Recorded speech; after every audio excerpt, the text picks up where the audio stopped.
नमस्कार, मैं हूं पवन त्यागी। हमारे देश में एक कवि हैं कुमार विश्वास। आजकल वो राम कथा कर रहे हैं। कोई भी कर सकता है। राम जी की कथा है, रामायण का वर्णन है, राम जी के चरित्र का वर्णन है, करना ही चाहिए।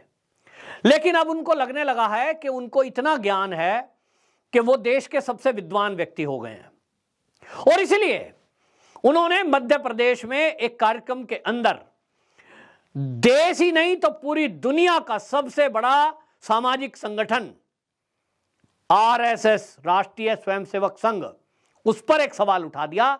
और इतना ही नहीं तो राष्ट्रीय स्वयंसेवक संघ के स्वयंसेवकों को यह तक कह दिया कि वो पढ़ते नहीं हैं, वो अनपढ़ हैं। इसको लेकर बवाल शुरू हो गया है। वो वहां एक मध्य प्रदेश उज्जैन में विक्रमोत्सव के कार्यक्रम में पहुंचे थे। हजारों की संख्या में लोग उनको सुनते हैं। उनका एक अपना मैनेजमेंट है। लाखों की फीस वो अपनी रामकथा के लिए या कविता पाठ के लिए लेते हैं। अब आप कोई कथा करने गए हैं तो आप राम से संबंधित बात करिए, लेकिन आप टारगेट करने गए वहां तो आरएसएस को, वो संगठन जिसके अंदर एक से एक विद्वान भरे पड़े हैं, वो संगठन जिसके कार्यक्रम में आप गए वहां जो मुख्यमंत्री हैं और कई मंत्री वो आरएसएस से हैं।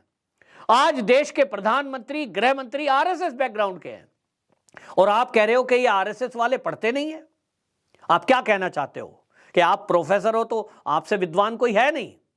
आप जैसे और आप जैसे नहीं, आपसे कितना गुना विद्वान वहां professor, engineer, doctor, IIT, IIM पढ़े लिखे, वो वहां निस्वार्थ देश सेवा में लगकर अपना सर्वस्व न्यौछावर कर देते हैं। कुमार विश्वास जी आपकी तरह कविता पढ़ने का लाखों रुपया नहीं लेते। आप राम कथा कर रहे हो, राम कथा करिए।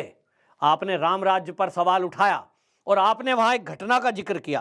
कहते हैं कि मेरा एक साथ में काम करता है, क्योंकि इनका एक मैनेजमेंट है। पहले एक भजन संध्या होगी या कविता होगी तो उसके पहले कुछ जूनियर इनके आकर कविता करेंगे, फिर ये साहब आएंगे। मैनेजमेंट पूरा है, और इस मैनेजमेंट में आपको बता दें कि इनका लाखों रुपए की फीस है। ये एक कविता पाठ में अगर जाते हैं तो कहा जा रहा है कि 4 से 5 लाख रुपए लेते हैं। ये लीजिए, आपका व्यापार, आपका काम है ये। लेकिन सवाल ये है कि ये बता रहे हैं कि मैं कार्यक्रम में गया था, मेरे घर में मैं शूटिंग कर रहा था, वहां मेरे पास एक आरएसएस का स्वयंसेवक खड़ा था और उस दिन बजट आना था, तो बजट पर चर्चा होनी थी। उस बच्चे ने मोबाइल फोन ऑन कर दिया और मोबाइल फोन ऑन करके उसने कहा आज तो बजट आना है, तो कुमार जी कैसा बजट आना चाहिए? तो मैंने उसको कहा, आरएसएस के स्वयंसेवक को, कि भाई तुमने तो राम राज्य की सरकार बनाई है, तो वैसा बजट आना चाहिए जैसा राम राज्य में आता था। उस बच्चे ने कहा कि राम राज्य में बजट होता था क्या? सवाल उठाया।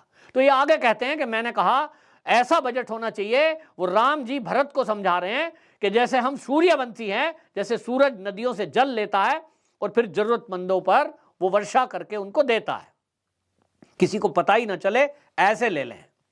अब ये उदाहरण दे रहे हैं, लेकिन देखिए कि बड़ी चालाकी से इन्होंने केंद्र के बजट पर सवाल उठा दिया। यानी इन्होंने बिना नाम लिए ये कह दिया कि मोदी का जो बजट है सरकार का, वो बेकार है, वो रामराज वाला बजट नहीं है। जबकि कुमार विश्वास यदि इस बजट को ध्यान से देखें तो उनको समझ आना चाहिए, पढ़े लिखे होते तो समझते। संघ पर सवाल उठाने वाले कुमार विश्वास, मैं आपसे कह रहा हूं 2023 का बजट यदि आपने ठीक से पढ़ा होता तो आपको पता लगता कि आरएसएस का जो स्वयंसेवक आज प्रधानमंत्री के रूप में बैठा है, वो प्रधान सेवक आज गरीबों के लिए बजट बनवाता है। 7 लाख रुपए तक के लोगों पर 1 रुपया टैक्स नहीं है, और जो टैक्स दे सकते हैं उनसे टैक्स लेकर गरीबों को दिया जा रहा है। जैसा आप राम राज्य में बता रहे हैं कि नदी से सूर्य जो है जल लेता है और जरूरतमंदों को देता है।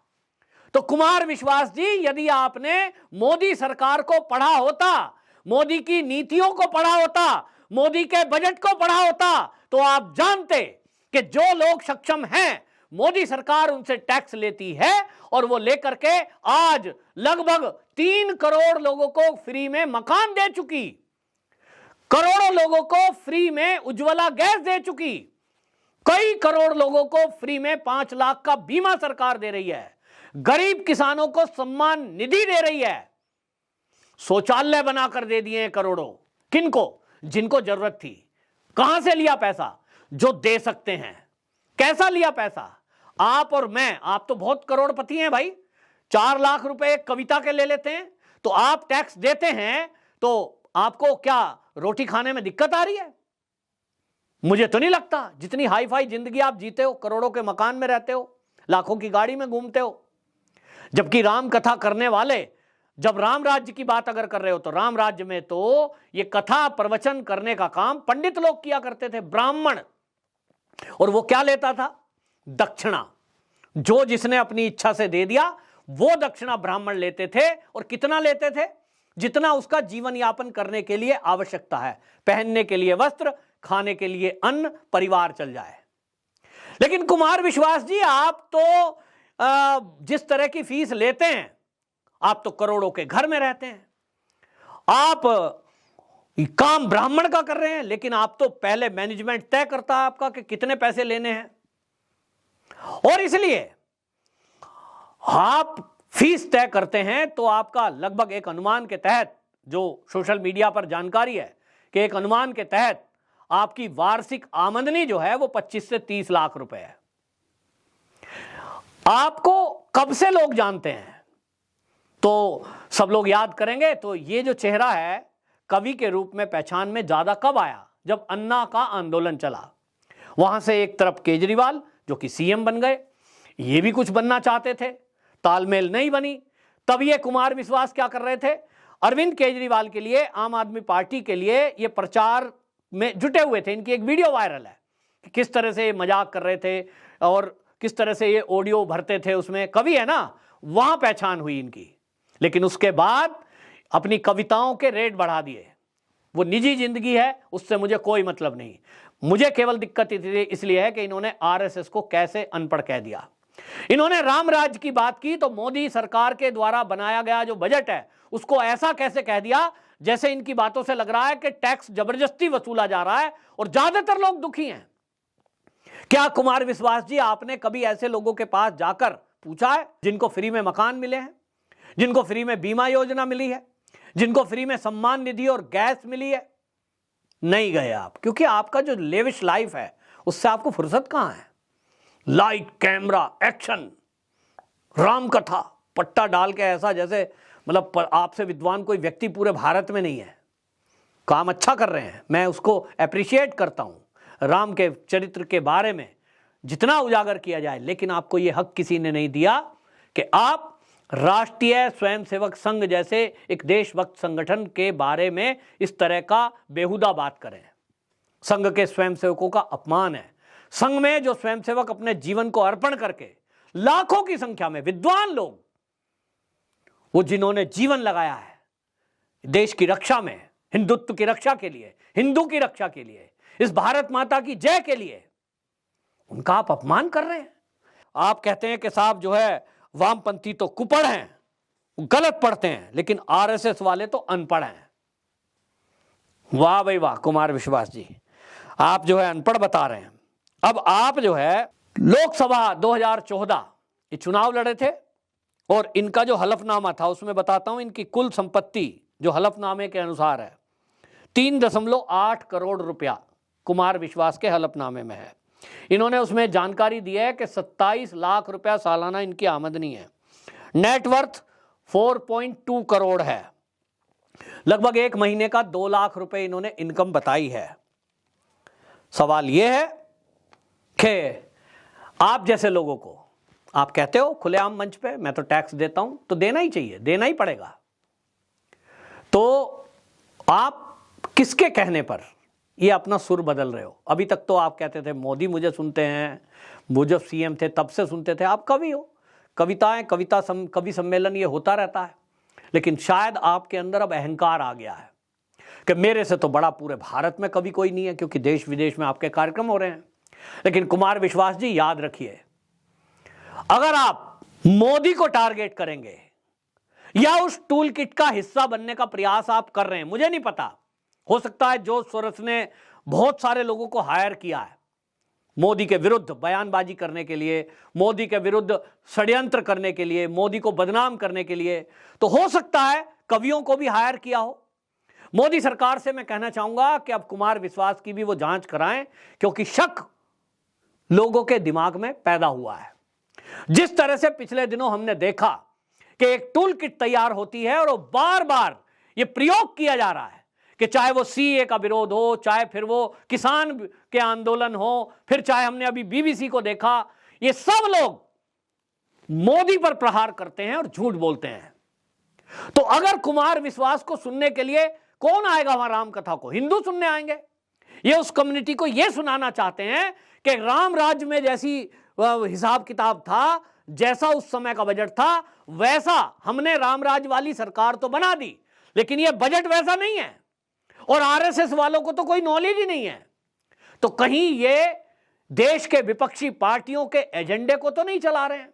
हमने तो कभी राम कथा इनकी सुनी नहीं है, लेकिन हो सकता है कि ये लंबी लंबी राम कथा जब करते हैं, धीरे से इस तरह का कोई नैरेटिव चलाने का काम हर बार करते हो। इस बार ये पकड़ में आ गए क्योंकि ये कार्यक्रम मध्य प्रदेश में था और मध्य प्रदेश सरकार के कई मंत्री उस कार्यक्रम में मौजूद थे।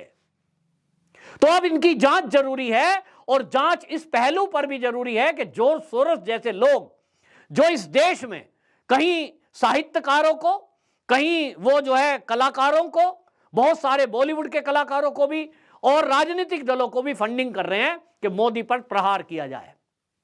तो मुझे शक है कि कहीं ना कहीं कुमार विश्वास भी इसी तरह के किसी टूल किट में कहीं फंस तो नहीं गए हैं। जाने या अनजाने ये जांच के बाद पता लगेगा, लेकिन जनता कह रही है कि अब कुमार विश्वास ने जिस तरह के संघ के स्वयंसेवकों का अपमान किया है, इस पर उनकी जांच भी होनी चाहिए और अगर वो माफी नहीं मांगते हैं तो इस पर कार्रवाई भी होनी चाहिए कि उन्होंने किस बिना पर यह कह दिया कि आरएसएस वाले अनपढ़ हैं। देखना होगा अब इस पर क्या होता है, क्योंकि मध्य प्रदेश के जो प्रदेश अध्यक्ष हैं उन्होंने बाकायदा ये कह दिया है, राजपाल सिंह सिसोदिया, उन्होंने कहा है कि या तो कुमार विश्वास माफी मांगे वरना इनके खिलाफ फिर एक्शन लिया जाएगा। होना भी चाहिए, क्योंकि आप मोदी की बुराई करेंगे, करिए, सरकार के बजट में कमी निकालिए, विपक्ष का काम है, लेकिन आप कवि के भेष में, राम कथा वाचक के भेष में मोदी के विरुद्ध कोई नैरेटिव चलाएंगे, यह सहन नहीं होगा।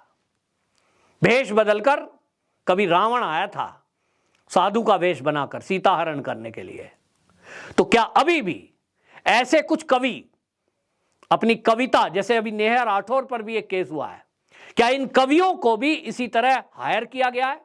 ऊपर से देखने में ये रामकथा वाचक हैं, ऊपर से देखने में ये कवि हैं, लेकिन अंदर अंदर ये कहीं जॉर्ज सोरोस का एजेंडा तो नहीं चला रहे हैं? बड़ा सवाल है। आपकी क्या राय है? आप भी जरूर अपनी राय बताएं और इस वीडियो को इतना शेयर करें कि इस तरह का नैरेटिव चलाने वाले जो जॉर्ज सोरोस के एजेंडे पर काम कर रहे हैं, टूल किट पर काम कर रहे हैं, उनका खुलासा पूरे देश की जनता तक हो जाए। वंदे मातरम।